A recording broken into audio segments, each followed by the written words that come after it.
Chapter 9. Gulliver escapes from Brobdingnag. I was still hoping to return to England one day, but the ship in which I had arrived in Brobdingnag was the first that had ever come near the coast, so I could not see how I could get away.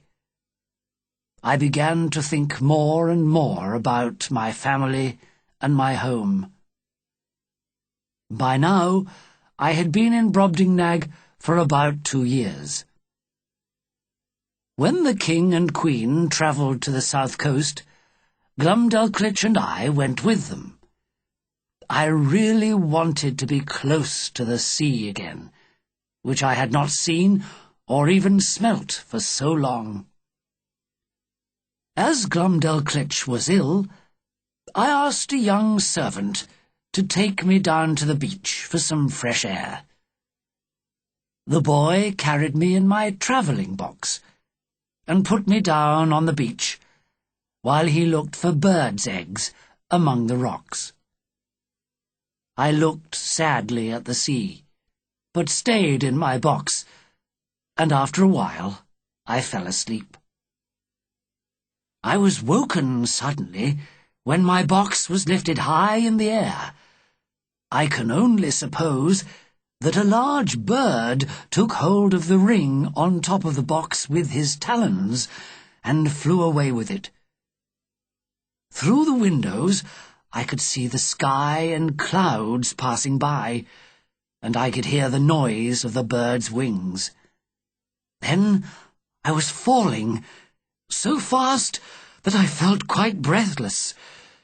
There was a loud crash as the box fell into the sea. Perhaps the bird had been attacked by others, and so had to drop what he was carrying. Luckily, the box had been well made, and not much seawater came in, but I do not think any traveller has ever been in a worse situation than I was then.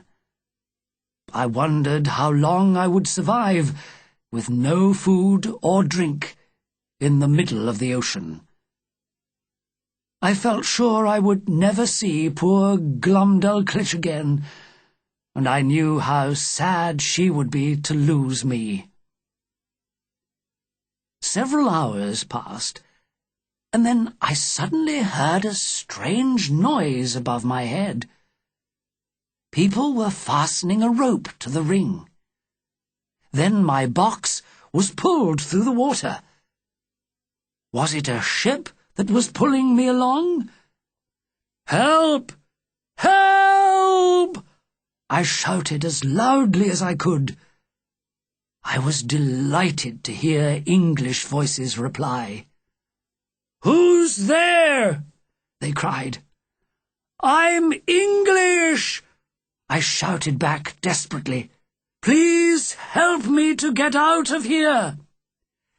Just put your finger into the ring on top of the box and lift it out of the water. Quickly!" There were great shouts of laughter. "He's mad!" I heard one man say. "10 men couldn't lift that huge box," said another. There was more laughter. Indeed, because I had been with giants for so long, I had forgotten that my countrymen were as small as me. The only thing the sailors could do was to cut a hole in the top of my box and help me to climb out. I was exhausted and unable to walk far. They took me to their captain. "Welcome to my ship," he said kindly. "You're lucky we found you. My men saw that huge box on the water, and we decided to pull it along behind the ship. Then we realized there was a man inside. Why were you locked up in there?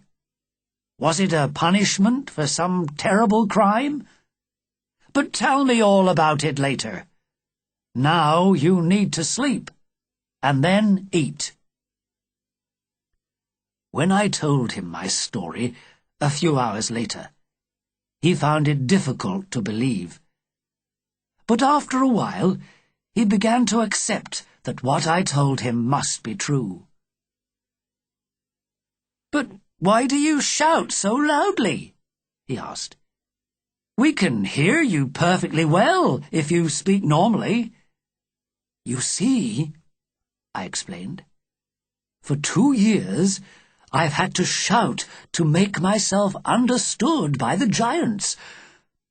I was like a man in the street who was trying to talk to another man at the top of a very tall building. And another thing, your sailors all seem very small to me, because I've been used to looking up at people 20 meters tall." He shook his head. "Well, what a story! I think you should write a book about it when you get home." I stayed on the ship for several months as we sailed slowly home to England.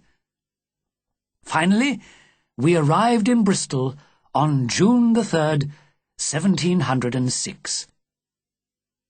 When I reached home, my wife made me promise never to go to sea again, and I thought my adventures had come to an end.